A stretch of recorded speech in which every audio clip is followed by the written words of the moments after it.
The trouble began, as trouble often does in Beacon Ridge, with a rumble mistaken for thunder. Lydia Quinn heard it first in the early morning dark while she leaned over the weather station's console, collecting data for her 6 a.m. radio segment. The vibration rattled the coffee in her mug and crept through the cinder block walls of the station like a low growl. She glanced at the radar. No storms within 200 miles. A glance out the window showed only a faint blush of dawn over the Blue Ridge foothills. Yet the rumble grew louder, steadier, like a diesel engine throttling up. "Hail cannon," Lydia murmured, setting her mug down. "Who's firing at 5 in the morning?" The community hail cannon was new, an ungainly steel tube on stilts financed by a cooperative of orchard owners to prevent hailstones from shredding the autumn fruit. The idea was simple, if unproven: shoot shock waves into the clouds to break up embryonic hail before it hardened. Lydia had been skeptical, but the growers voted for it after last year's freak hailstorm cost them nearly $1 million in damaged apples. Officially, the cannon was to be used only when Lydia issued a hail advisory. She walked to the window, listened, and frowned. The cannon's throaty blasts echoed from the valley below, each detonation a physical thump in her chest. "No hail in the forecast," she muttered, pulling on her anorak. She phoned Sheriff Dalton on her way out. "Mornin', Isaac. Someone's firing the hail cannon without authorization." "You sure? Maybe your radar's hiccuping." "Positive. No convection, no cumulonimbus build-up. Tell your deputies to shut it down before someone blows out their eardrums." By the time Lydia's jeep crested Ridgeview Road, the cannon had gone silent. Mist hovered above the orchards. Rows of apple trees stretched like green corduroy over the hillsides, each heavy with early season fruit. Everything looked peaceful until she rounded a bend and saw Caleb Turner's orchard. Leaves littered the ground like confetti. Branches dangled, stripped bare. The apples, which should have ripened into scarlet in another month, were smashed pulp underfoot. Lydia parked beside Caleb's battered pickup and stared. It appeared a single pocket-sized storm had exploded above this orchard and nowhere else. Caleb stood near the tree line, staring at the devastation. He wore flannel and muddy boots and looked as if he'd aged 10 years overnight. Lydia approached carefully. "Caleb, you all right?" He blinked, recognized her, and nodded miserably. "It wiped me out, Lydia. Every tree." "What happened?" "Don't know. Heard explosions. Figured someone tripped the cannon early. Then hail came. Not ice pellets. Marbles everywhere. Lasted 5 minutes tops." He stooped and picked up a fist-sized clump of shredded apple. "Looks like someone took sandpaper to my crop." Lydia crouched, touching the grass. It was soaked, but not with rain.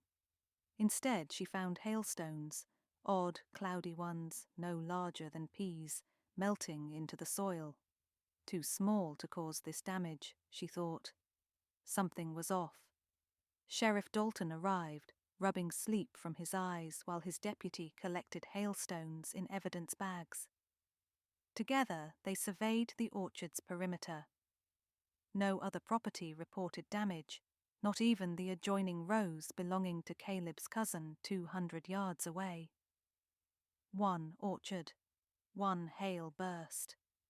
Lydia felt the first stir of suspicion, though she couldn't name its target. Equipment malfunction, prank, sabotage. She needed data. She gathered the hailstones, took photographs, and grabbed a leaf whose edges were charred, as though heat, not ice, had singed it. Back at the station, she pulled the cannon's activation log. Every time the device fired, it registered a time stamp. There should have been a continuous sequence of detonations after 5:03 a.m., when Lydia first felt the rumble. Instead, the log ended at 4:12 a.m., nothing thereafter. "Makes no sense," Lydia said aloud. "I felt those blasts." She enlarged the data. The cannon had indeed fired at 4:12 a.m., but only once. The persistent rumble might have come from somewhere else entirely. Her phone rang. "Lydia, it's Annette Foy, Northern Tri-State Insurance. I heard about Caleb Turner's orchard, heading down to assess the claim." Lydia frowned. "How'd you hear so fast? The sheriff only filed incident minutes ago." "We monitor emergency channels. Caleb's policy covers hail damage at full replacement value. Poor guy." The call ended before Lydia could ask more. She leaned back, letting the chair squeak. Something in Annette's brisk tone unsettled her. 3 more facts arrived that afternoon. 1. Caleb Turner had increased his insurance coverage 2 weeks earlier, doubling his maximum payout. 2. The hail cannon's maintenance log showed tampering with the orientation controls. Someone had rotated the barrel 15 degrees east, the direction of Caleb's orchard. 3. Radar archives revealed a tiny but intense downdraft above Caleb's acreage at 4:57 a.m., but no thundercloud to justify it. A conspiracy theory formed at the edge of Lydia's mind and refused to leave. She needed proof. The next day, Lydia drove to the cooperative's equipment shed, where the hail cannon sat like an inert dragon. Adjuster's tags fluttered from its ladder. She climbed up, inspecting the ignition chamber. The explosive charge cartridges looked normal, but the barrel's inner lining held soot that smelled of something besides gunpowder, more chemical, less sulfur. She scraped a sample into a vial and pocketed it. At that moment, Caleb's cousin, Vernon, stepped behind the shed door. "You're sniffing around," Vernon said. His beard wagged when he talked. "Why?" "Something's not right. Did you know the barrel was rotated?" Vernon spat into the dust. "Saw that. Figured Caleb did it. He's been fidgety lately." "Why would Caleb aim the cannon at his own orchard?" "Insurance," Vernon said bluntly. "He's buried in debt. 2 bad seasons, second mortgage. Rumor says bank's ready to foreclose." Lydia considered. "Sabotage your own livelihood? Risk prison? Better prison than losing the farm that's been in his family since the Depression." Vernon shrugged. "But you didn't hear that from me." Lydia drove back, thinking about motive. If Caleb orchestrated a hailstorm, he would need more than rotated artillery. He would need hail. A memory surfaced, grad school journals about cloud seeding. Silver iodide introduced into suitable clouds encourages ice to form, creating hail or snow. But there had been no clouds. What if, instead of seeding the sky, someone manufactured the hail on the ground? She replayed the rumble in her mind, long, continuous, deeper than the cannon's usual staccato. Could it have been machinery? Refrigeration units? That night, Lydia visited the orchard under a half moon. The sheriff's tape still fluttered, but she crossed it. Between rows of shattered trees, she found path marks, wide treads crushed into the mud like those of a mobile generator. The tracks led toward Caleb's barn. Inside, the air smelled metallic and frigid. Frost edged the rafters. Centered on the floor stood an industrial slurry ice machine the size of a horse trailer. Its generator was still warm. Next to it lay insulated crates labeled Cryo Hail TM, Synthetic Weather Research, Denver, CO. The top crate was empty except for a scattering of cloudy, pea-sized pellets, identical to the ones Lydia found earlier. She whistled under her breath. Someone had literally dumped hail onto the orchard. then fired the cannon to produce noise as a cover story. But how to prove Caleb's involvement versus someone eager to frame him?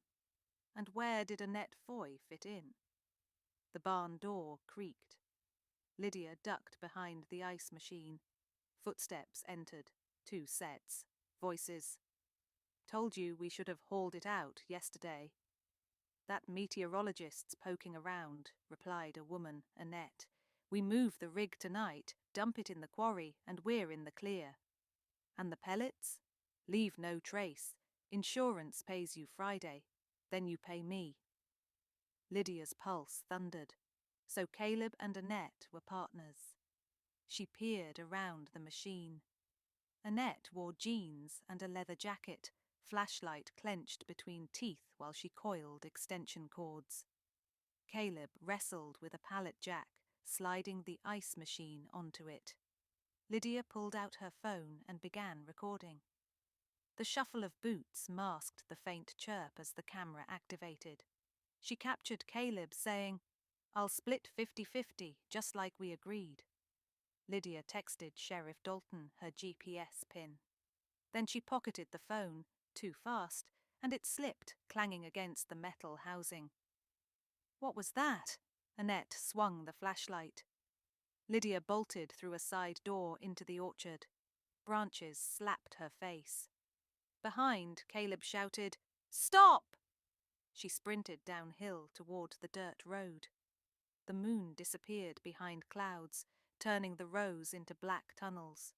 She heard footsteps, then the hiss of Annette's breath somewhere to her left. A large hand snagged Lydia's jacket. She twisted free, but Caleb's momentum tackled them both into the mud. Lydia tasted earth, kicked, and managed to roll away. He lunged again, but she jammed her thumb into his eye socket. He howled. Spotlights washed the orchard. Sheriff's cruisers. Red-blue strobes flickered through trees. Annette cursed and fled toward the barn. Deputies fanned out, guns drawn. Caleb slumped, defeated. Sheriff Dalton helped Lydia to her feet. "Mind telling me what you found?" She led him to the barn. Deputies photographed everything: crates, artificial hail, generator. Annette was cuffed, swearing about lawyers. Caleb hung his head. At dawn, Lydia sat on a tailgate, bruised but exhilarated, giving her statement. "It started with impossible data," she explained. "A hailstorm in calm skies, damage nowhere else. The cannon log didn't match the noise. Everything pointed to a staged event." Sheriff Dalton nodded appreciatively. "Guess I owe you an apology for doubting." "Happens," Lydia said. "But we're not done. We need financial records."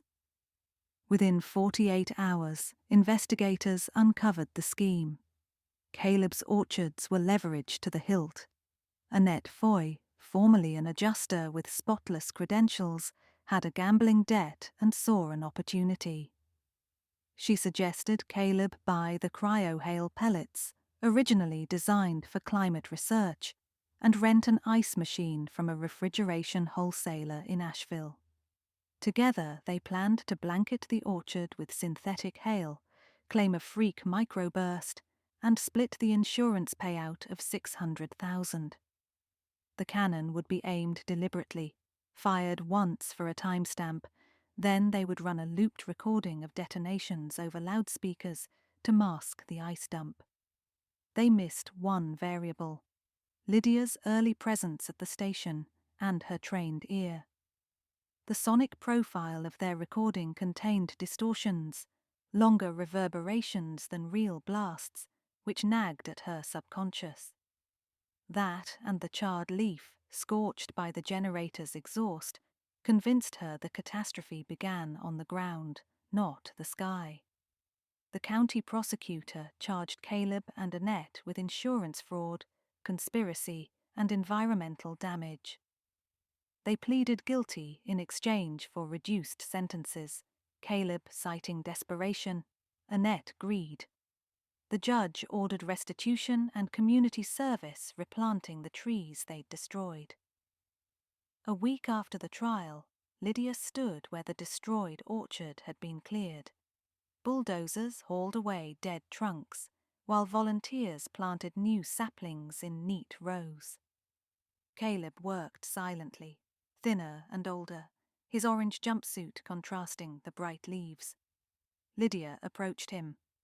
"Hard labor beats prison walls," she offered. He paused. "Suppose. I just wanted to save the farm. You might have saved the land, but you were about to lose your integrity." She picked up a shovel. "Let's get these in before dusk." They planted side by side, saying little. Across the field, Sheriff Dalton supervised, ensuring Caleb's punishment served the community he'd harmed. Late afternoon sunlight pooled gold among new leaves. Lydia wiped sweat from her forehead. Something about fresh beginnings always felt meteorological, a front moving through, clearing stagnant air. She thought of the cannon, now dismantled under evidence lock, its future uncertain. Perhaps the co-op would scrap it. Hail protection, like any defense, depends on trust. Without that, even the best intentions explode. The next morning, Beacon Ridge Radio invited Lydia to recount the story. She kept it factual, highlighting lessons. Cooperate responsibly, question anomalies, and remember that desperation clouds judgment as surely as any storm system. Calls poured in, praising her vigilance. When the show ended, Lydia stepped outside. Warm Gulf air met cool mountain breeze, sparking harmless cumulus clouds, cotton drifting over the horizon. She inhaled the scent of apple blossoms from surviving orchards and felt a quiet pride. Beacon Ridge would recover. Trees regrow, reputations mend, and though men may weaponize weather for profit, truth, like sunlight, eventually burns through haze. On her way back to the station, Lydia passed the field where workers hammered stakes beside saplings. Caleb saw her, tipped his hat. Not forgiveness exactly, but a nod that acknowledged shared labor in both cause and cure. The mountains loomed serene, indifferent to human plotting. Lydia smiled up at them, clutching her anorak as breeze tugged at the hem. No hail in the forecast. And if it dared, she'd be ready.